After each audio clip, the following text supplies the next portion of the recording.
हरियाणा की हर अपडेट के लिए बेल आइकन दबाएं और सब्सक्राइब करें एसटीवी हरियाणा न्यूज। हूं आपके साथ शुभेंदु सिंह। रुक कर लेते हैं फटाफट खबरों का। गुजरात में होगा 2 दिवसीय सम्मेलन। हरियाणा विधानसभा अध्यक्ष ज्ञानचंद गुप्ता ने बताया कि गुजरात में 2 दिवसीय अखिल भारतीय पीठासीन अधिकारी सम्मेलन होगा। राष्ट्रपति रामनाथ कोविंद इस सम्मेलन का उद्घाटन करेंगे और प्रधानमंत्री नरेंद्र मोदी सम्मेलन के समापन सत्र में 26 नवंबर को संबोधित करेंगे। इस साल विधायिका, कार्यपालिका और न्यायपालिका का सद्भावनापूर्ण विषय पर सम्मेलन आयोजित किया जा रहा है।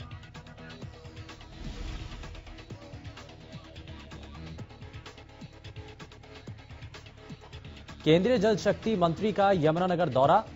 केंद्रीय जल मंत्री गजेंद्र सिंह ने पूजा अर्चना की। केंद्रीय जल शक्ति मंत्री गजेंद्र सिंह शेखावत यमुनानगर के दौरे पर रहे।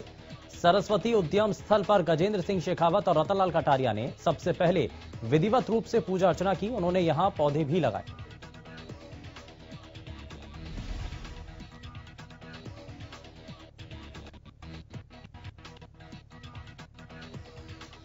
सरस्वती उद्यम स्थल पर पूजा अर्चना की गई और इस अवसर पर उन्होंने बताया कि सरस्वती नदी को पुनरुत्थान के लिए कई काम किए जा रहे हैं और इसके लिए 2 बांध हिमाचल और हरियाणा क्षेत्र में बनाए जाएंगे, जिससे सरस्वती नदी का प्रवाह 200 किलोमीटर तक ले जाया जाएगा।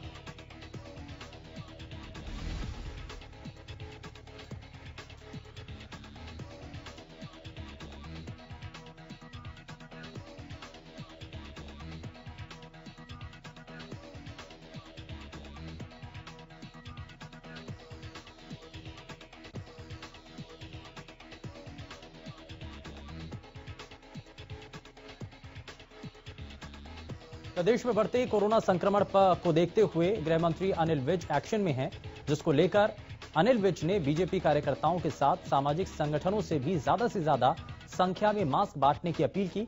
वहीं देश के कुछ राज्यों में कोरोना को देखते हुए नाइट कर्फ्यू लगाया गया। इसको लेकर अनिल विज ने कहा कि हम ऐसा कोई लॉकडाउन नहीं लगाना चाहते, हम लोगों को प्रेरित करना चाहते हैं ताकि कोरोना के साथ लड़ाई चलती रहे।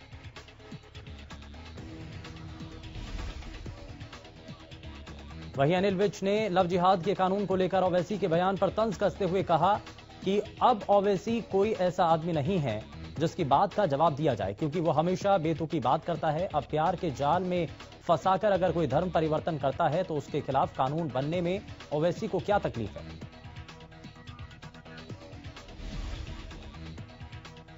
दिल्ली में कोरोना के बढ़ते मामलों को लेकर उप मुख्यमंत्री दुष्यंत चौटाला ने दिल्ली सरकार को ऑफर किया कि अगर जरूरत पड़े तो हरियाणा के अस्पतालों का इस्तेमाल कर सकते हैं, लेकिन 2000 जुर्माना लगाना गलत है, इससे आम जनता पर बोझ पड़ेगा। वहीं पूर्व सीएम भूपेंद्र सिंह हुड्डा पर निशाना साधते हुए दुष्यंत चौटाला ने कहा कि हुड्डा ये तय कर लें कि वो गुलाम नबी आजाद की टीम में है या फिर सोनिया गांधी की।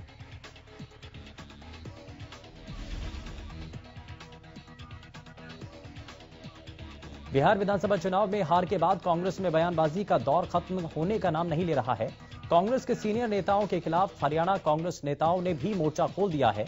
आदमपुर से कांग्रेस विधायक कुलदीप बिश्नोई ने गुलाम नबी आजाद पर निशाना साधा। बिश्नोई ने कहा कि जिस व्यक्ति ने अपने पूरे जीवन में सिर्फ 3 चुनाव जीते हों, वो पार्टी को नसीहत दे रहे हैं। रोहतक में हरियाणा कांग्रेस पार्टी के 2 पूर्व मंत्रियों ने कांग्रेस के वरिष्ठ नेता गुलाम नबी आजाद के खिलाफ मोर्चा खोल दिया। पूर्व मंत्री कृष्णमूर्ति हुड्डा और पूर्व मंत्री सुभाष पत्रा ने गुलाम नबी आजाद, कपिल सिब्बल और आनंद शर्मा को पार्टी से निकालने की मांग की। उनका आरोप है कि ये सभी लोग पार्टी विरोधी गतिविधियों में शामिल हैं। कांग्रेस पार्टी के नेता गुलाम नबी आजाद ने बिहार चुनाव की हार को लेकर अपनी पार्टी के हाईकमान को जिम्मेदार ठहराया था।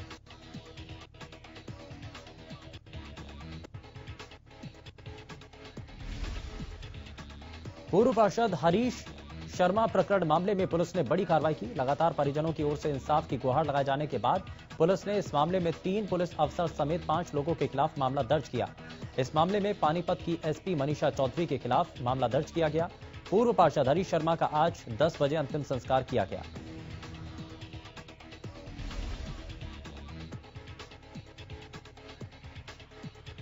पानीपत में पुलिस प्रताड़ना के बाद नहर में कूदे पूर्व पार्षद कश्यप चौथे दिन सोनीपत की खुबडू झाल में मिला और इस दौरान परिजन और समर्थकों ने इंसाफ के लिए पानीपत जीटी रोड 4 घंटे जाम किया। इस दौरान 22 किलोमीटर लंबा जाम लगाया गया, जिसके बाद वाहन चालकों को भारी परेशानी का सामना करना पड़ा।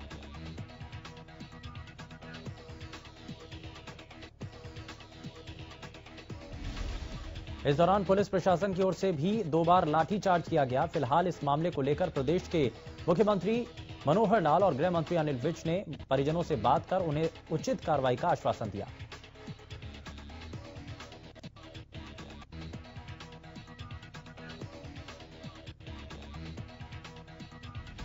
पानीपत में पूर्व पार्षद की मौत के मामले में गृह मंत्री अनिल विज की प्रतिक्रिया सामने आई है। उन्होंने कहा कि एफआईआर के आधार पर निर्भीक होकर कार्रवाई की जाएगी, फिर चाहे वो कोई भी अथॉरिटी हो।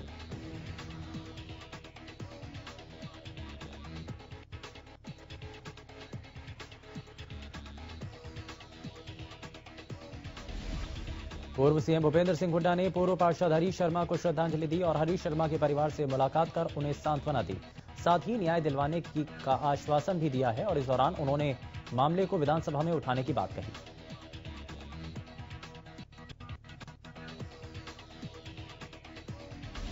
भारतीय किसान यूनियन के प्रदेश अध्यक्ष गुरनाम सिंह चढ़ूनी ने झज्जर के अलग अलग गांवों का दौरा किया, जिसमें गुरनाम सिंह चढ़ूनी ने किसानों को 3 कृषि कानूनों के खिलाफ 26 तारीख को होने वाले दिल्ली कूच के लिए न्योता दिया और भारी संख्या में पहुंचने का आह्वान किया।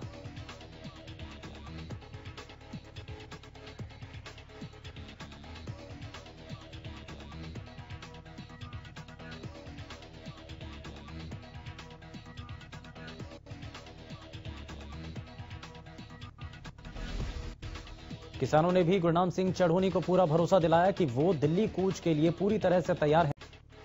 3 कृषि कानूनों के खिलाफ प्रदर्शन जारी है। बरनाला रोड स्थित शहीद भगत सिंह स्टेडियम में किसानों का धरना और क्रमिक अनशन 48वें दिन भी जारी रहा। धरना स्थल पर किसानों ने कृषि कानूनों का विरोध जताते हुए सरकार के खिलाफ जमकर नारेबाजी की। उन्होंने कहा कि 26 नवंबर को देश भर के किसान संगठन दिल्ली में इकट्ठा होंगे और सरकार को कृषि कानून वापस लेने के लिए मजबूर करेंगे। प्रदर्शनकारी किसानों ने कहा कि न तो कृषि कानून किसान के हित में है।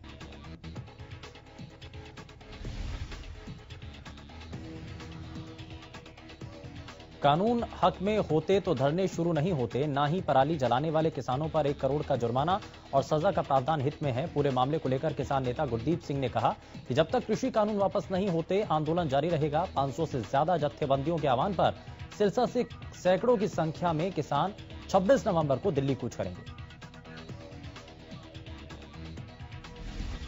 हड़ताल को लेकर कर्मचारियों की बैठक। 26 नवंबर को होने वाली राष्ट्रव्यापी हड़ताल को लेकर गोहाना में कई विभागों के कर्मचारियों ने बैठक कर अपना विरोध जताया। कर्मचारियों ने कहा कि 26 नवंबर को होने वाली राष्ट्रव्यापी हड़ताल में सभी विभागों के कर्मचारी बढ़ चढ़कर हिस्सा लें।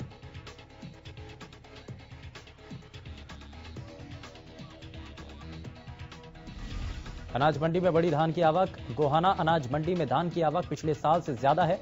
टीआर धान की सरकारी खरीद की बात की जाए तो इस साल पिछले साल के मुकाबले 1.5 गुना ज्यादा खरीद गोहाना अनाज मंडी में की गई। दूसरे जिलों से भी किसान यहां फसल को लेकर पहुंच रहे हैं। पिछले साल से 1.5 गुना बढ़ी आवक। हालांकि पिछली 15 नवंबर को टीआर धान की सरकारी खरीद बंद हो चुकी है। टोटल अराइवल की बात की जाए तो पिछले साल के मुकाबले 1.5 गुना ज्यादा अब की बार टीआर धान की खरीद गोहाना अनाज मंडी में की गई है। वहीं गोहाना में अब की बार कपास की फसल भी ज्यादा हुई है, जिसकी खरीद एमएसपी के जरिए की जा रही है।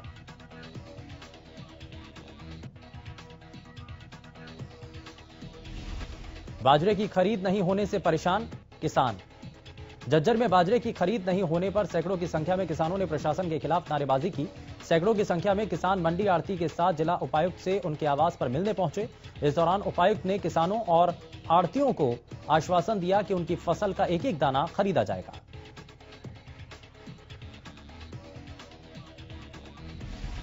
किसानों ने प्रशासन के खिलाफ खोला मोर्चा। उन्होंने कहा कि मंडी प्रबंधन अपने शेड्यूल के अनुसार टोकन जारी कर रहा है और यदि कोई भी किसानों को परेशानी हो तो उसकी जांच करवाकर कार्रवाई की जाए। इस दौरान चांद पहलवान पूर्व आड़ती एसोसिएशन के प्रधान और हरेंद्र सिलाना के अलावा कई आड़ती किसानों के साथ उपायुक्त महोदय से मिले और अपनी परेशानी से उन्हें अवगत कराया। उपायुक्त ने किसानों को आश्वासन दिया कि उनकी समस्या का समाधान जल्द से जल्द करवा दिया जाएगा। मांगों को लेकर शिक्षकों ने किया प्रदर्शन। फतेहाबाद में अध्यापकों ने हरियाणा शिक्षक तालमेल कमेटी के बैनर तले लघु सचिवालय में अपनी मांगों को लेकर प्रदर्शन किया। लघु सचिवालय के पार्क में अध्यापकों ने धरना दिया और सरकार की नीतियों के खिलाफ जमकर नारेबाजी की। प्रदर्शन कर रहे शिक्षकों ने मुख्यमंत्री के नाम डीसी को ज्ञापन भी सौंपा। अध्यापक नेता कृष्ण कुमार ने बताया कि लगातार शिक्षा का निजीकरण किया जा रहा है। उन्होंने कहा कि अब शिक्षा उन्हीं बच्चों को मिलेगी जिनके पास पैसा होगा। शिक्षा के निजीकरण का कर रहे विरोध। अध्यापकों को शिक्षा छोड़कर ऐप्स का कार्य दिया गया, जिसका अध्यापक लगातार विरोध कर रहे हैं। प्रदर्शन कर रहे अध्यापकों का कहना है कि आने वाली 26 नवंबर को राष्ट्रव्यापी हड़ताल में भी वो लोग हिस्सा लेंगे, अपना विरोध दर्ज कराएंगे। मांगों को लेकर शिक्षकों ने किया प्रदर्शन। कैथल में जिले के शिक्षकों ने शिक्षक तालमेल कमेटी के बैनर तले जिला शिक्षा अधिकारी के कार्यालय के बाहर धरना प्रदर्शन किया और सरकार विरोधी नारे लगाए। शिक्षक कर्मचारियों का कहना है कि विद्यार्थियों के लिए जो शिक्षा बजट दिया जाता है उसे प्राइवेट कंपनियों की ऑनलाइन ऐप खरीदने में खर्च किया जा रहा है। शिक्षकों को ठीक ढंग से इन ऐप्स को इस्तेमाल करने की ट्रेनिंग भी नहीं दी जाती। प्राइवेट ऐप्स के इस्तेमाल पर रोक की मांग। तालमेल कमेटी के सदस्यों का कहना है कि वो प्राइवेट ऐप का विरोध करते हैं। सरकार को चाहिए कि सरकारी ऐप बनाए। साथ ही उन्होंने कहा कि अगर सरकार को ऑनलाइन क्लास लगानी है तो शिक्षकों और बच्चों को एंड्रॉइड फोन या टैबलेट और इंटरनेट डाटा दिया जाए। पीएचडी में बीसी वर्ग की खाली सीटों पर जनरल वर्ग के एडमिशन करने के विरोध में छात्रों का 8वें दिन भी धरना जारी रहा। छात्रों ने चौधरी देवीलाल विश्वविद्यालय के कुलपति और रजिस्ट्रार का पुतला फूंका। प्रदर्शनकारियों ने कुलपति पर, रजिस्ट्रार सहित अन्य के खिलाफ मुकदमा दर्ज करने की मांग को लेकर राज्यपाल के नाम उपायुक्त को ज्ञापन सौंपा। प्रदर्शनकारियों का कहना है कि एससी वर्ग की खाली सीटों को विश्वविद्यालय प्रशासन ने मनमाने तरीके से जनरल में बदलकर दाखिले किए और प्रदर्शनकारियों का कहना है कि नियमानुसार बीसी कोटे की सीटों को किसी भी कैटेगरी में बदला नहीं जा सकता। उनका कहना है कि जब तक सीटों में बदलाव करने वालों के खिलाफ SC/ST एक्ट के तहत मामला दर्ज नहीं होता, उनका धरना जारी रहेगा।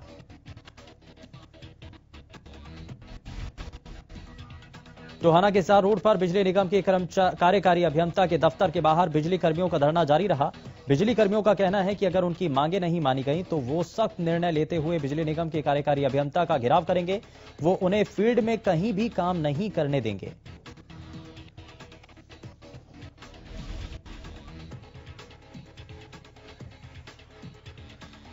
इसके साथ ही उन्होंने ये भी कहा कि वो इन्हें टोहाना के एक्सीएन कार्यालय में काम नहीं करने देंगे। एक्सीएन कार्यालय में काम नहीं करने देने को लेकर हिसार रोड स्थित एक्सीएन दफ्तर के बाहर कर्मचारी भारी संख्या में इकट्ठा हुए और अपनी मांगों के समर्थन में नारेबाजी की। भिवानी में किसानों की मांगों को लेकर भारतीय किसान यूनियन के बैनर तले महापंचायत का आयोजन किया गया। महापंचायत के बाद किसानों ने उपायुक्त को अपनी मांगों को लेकर ज्ञापन भी सौंपा।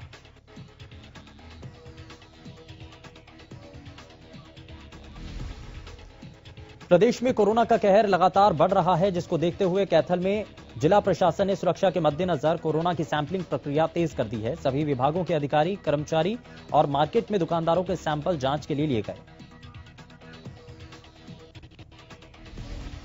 रोजाना 1000 कोरोना वायरस के जांच के लिए सैंपल लेने के लिए स्वास्थ्य विभाग को बोला है। इसके साथ ही लोगों को जागरूक भी किया जा रहा है। उन्होंने कहा कि हम नहीं चाहते कि किसी का चालान किया जाए, इसीलिए हम जागरूक ज्यादा कर रहे हैं। गुरुग्राम में कोरोना के मामले लगातार बढ़ रहे हैं। लोगों की लापरवाही के चलते कोरोना के आंकड़ों में इजाफा होता जा रहा है, जिसके चलते अब गुरुग्राम पुलिस सख्त हो चुकी है। पुलिस ने बिना मास्क के घर से बाहर निकलने वालों के चालान काटे हैं। गुरुग्राम पुलिस ने अभी तक 91,707 लोगों के चालान किए जो बिना मास्क के बाहर घूम रहे थे। इनसे पुलिस ने 4,58,53,500 रुपए की राशि वसूली है। वहीं दूसरी ओर पुलिस नसीहत दे रही है और वहीं साथ ही खुद मियां फजीहत वाली कहावत आज सिरसा में देखने को मिली, जहां नगर परिषद में सक्षम के तहत युवाओं के आवेदन मांगे गए थे। आज सैकड़ों की संख्या में छात्र आवेदन जमा करवाने पहुंचे। यहां ना तो मास्क पहनने को लेकर ध्यान रखा गया और ना ही सोशल डिस्टेंसिंग का ध्यान रखा गया। नियमों की अवहेलना में युवाओं के साथ साथ कर्मचारी भी शामिल रहे। कर्मचारी मुंह पर मास्क हटाकर युवाओं के आवेदन जमा करते दिखे। गौरतलब है कि बाजारों में लगातार अभियान चलाकर परिषद के कर्मचारी बिना मास्क दुकानदारों के चालान काटते हैं। दुकानदारों और ग्राहकों से मास्क पहनने और सोशल डिस्टेंसिंग बनाकर रखने की अपील भी करते हैं, लेकिन बात नगर परिषद की आती है तो यहां नजारा कुछ और ही देखने को मिलता है। गुरुग्राम स्वास्थ्य विभाग ने रिकॉर्ड बनाते हुए एक दिन में 10,000 से ज्यादा टेस्ट शहर भर में किए। गुरुग्राम स्वास्थ्य विभाग की ओर से इतनी बड़ी संख्या में पूरे प्रदेश में पहली बार टेस्ट किए गए हैं। गुरुग्राम में लगातार कोरोना वायरस के बढ़ते मामलों को देखते हुए जिला स्वास्थ्य विभाग की ओर से यह मुहिम चलाई गई। इनमें एम्बियंस मॉल, शॉपिंग सेंटर और सब्जी मंडी के अलावा गुरुग्राम के बॉर्डर पर भी कैंप लगाए गए। गुरुग्राम के सीएमओ बीरेंद्र यादव ने बताया कि इससे पहले पूरे हरियाणा में दीपावली के दिन सभी जिलों से टेस्ट की संख्या को मिलाकर 10,000 के आंकड़े को पूरा किया गया था, लेकिन गुरुग्राम स्वास्थ्य विभाग की ओर से एक दिन में 10,000 कोरोना टेस्ट करने का ये नया रिकॉर्ड है। इसके साथ साथ कोरोना पर पूरी तरह से नकेल कसने के लिए स्वास्थ्य विभाग और सतर्क है। पलवल में कोरोना संक्रमित मरीज सिविल अस्पताल के आइसोलेशन वार्ड से फरार हो गया, जिसके बाद स्वास्थ्य विभाग और पुलिस प्रशासन के हाथ पांव फूल गए। शहर थाना पुलिस ने ड्यूटी पर मौजूद डॉक्टर की शिकायत पर आरोपी के खिलाफ मामला दर्ज कर लिया। पूरे मामले को लेकर चौकी इंचार्ज टेक सिंह डागर ने बताया कि सिविल अस्पताल में कार्यरत डॉक्टर राजकुमार ने शिकायत दर्ज कराई कि 22 नवंबर को उनकी ड्यूटी आइसोलेशन वार्ड में थी और उसी दौरान आर्म्स एक्ट के मुकदमे में एक व्यक्ति को मेडिकल चेकअप के लिए लाया गया था, जो कि वहां से फरार हो गया।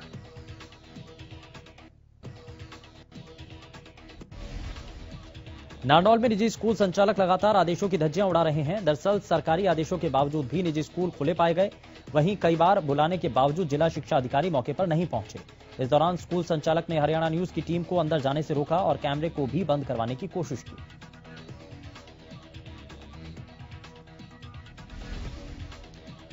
उकलाना से सुरेवाला चौक तक 20 करोड़ रुपए की लागत से बना 4 लेन शुरू से ही अनियमितताओं के कारण चर्चाओं में रहा, लेकिन आज तक ना तो ठेकेदार पर कार्रवाई हुई, ना ही अधिकारियों पर कोई एक्शन लिया गया।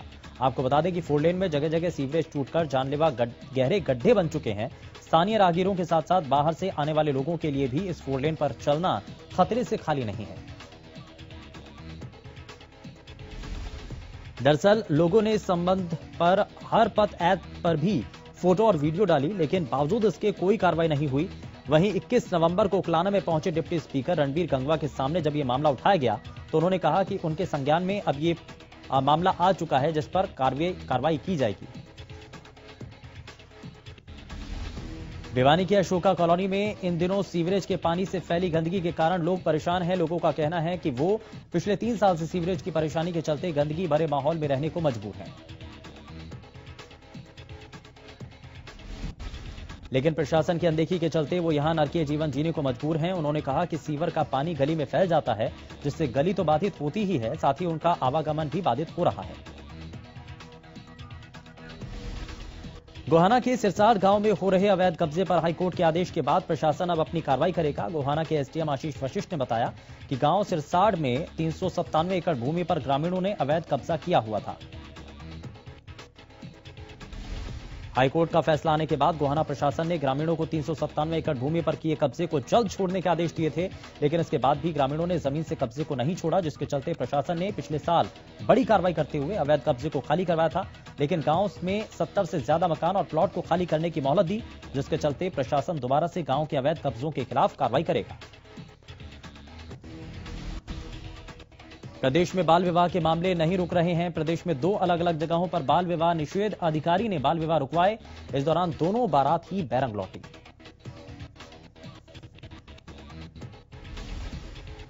फरीदाबाद जीवन नगर पार्ट 2 में कुछ अज्ञात बदमाशों ने गौवंश पर तेजाब डाल दिया, जिसके चलते गौवंश का काफी हिस्सा झुलस गया। शिकायत मिलने के बाद पुलिस ने अज्ञात बदमाशों के खिलाफ मामला दर्ज कर लिया है। गुरुग्राम के सेक्टर 49 के ऑर्चिड पटेल में निजी अस्पताल के डॉक्टर की खुदकुशी का मामला सामने है। दरअसल डॉक्टर मनोज की बेटी शनिवार देर शाम जब अपने पिता को चाय देने कमरे में गई तो पिता को मृत पाया। मामले की सूचना पुलिस को दी गई। पुलिस ने शव को कब्जे में लेकर जांच शुरू कर दी है। डॉक्टर मनोज ने मरने से पहले अलमारी पर गुड बाय लिखा था। पुलिस ने उस लकड़ी की अलमारी के टुकड़े को भी कब्जे में लिया, जिस पर डॉक्टर मनोज ने अपनी बीवी के नाम मार्मिक संदेश लिखा था। फतेहाबाद में घरेलू कलह के चलते जेबीटी शिक्षक ने अपने 2 बेटों के साथ खुदकुशी की। मृतक शिक्षक का अपनी पत्नी से काफी दिनों से विवाद चल रहा था, जिसके बाद वो 15 साल और 13 साल के बेटों के साथ पत्नी से अलग रहता था। बीते 3 दिन पहले मृतक के बहनोई ने तीनों के लापता होने की शिकायत लिखवाई थी, जिसके बाद पुलिस इनकी तलाश कर रही थी। उधर छानबीन के दौरान आज फतेहाबाद के गांव पीली मंदौरी के पास नहर से इन तीनों की लाशें मिली। पंचकुला के सेक्टर 15 में चांद सैलून के मालिक जमील उर्फ चांद पर कुछ लोगों ने जानलेवा हमला कर दिया। बदमाश सैलून के मालिक की पीठ पर चाकू मारकर मौके से फरार हो गए। सैलून मालिक का कहना है कि हमला करने वालों की बहन उनके यहां काम करती है। वो लड़ाई झगड़ा कर रहे थे। जब उन्हें बाहर जाकर झगड़ा नहीं करने के लिए बोला तो उन्होंने 15-20 युवकों के साथ हमला कर दिया। पंचकुला के रायपुरानी के गढ़ी कोटाहा के नजदीक हुई 14 लाख रुपए की लूट मामले में पुलिस को बड़ी कामयाबी मिली। दरअसल पुलिस ने 14 लाख रुपए की लूट मामले में कैंटर चालक और उसके साथी को गिरफ्तार किया है। पुलिस ने बताया कि इस मामले में कैंटर चालक और उसके साथी ने झूठी लूट की अफवाह फैलाकर 14 लाख रुपए की लूट की थी। आरोपियों से लूट के 14 लाख रुपए रिकवर कर लिए गए। पुलिस जांच अधिकारी भीम सिंह ने बताया कि दोनों आरोपियों को आज कोर्ट में पेश किया जाएगा। इंद्री में पुलिस ने हत्या के एक मामले में 2 आरोपियों को गिरफ्तार किया। थाना प्रभारी सतपाल सिंह ने बताया कि लगभग 1 महीना पहले अंकित और बलराम ने गांव मोदीपुर निवासी करमवीर पर पुरानी रंजिश के चलते जानलेवा हमला किया था। मृतक करमवीर की अंकित के गांव संधाली में रिश्तेदारी थी, वहां से वापस लौट रहा था। उसी वक्त रास्ते में अंकित ने अपने साथियों के साथ उस पर जानलेवा हमला किया था, जिसमें उसको गंभीर चोटें आई।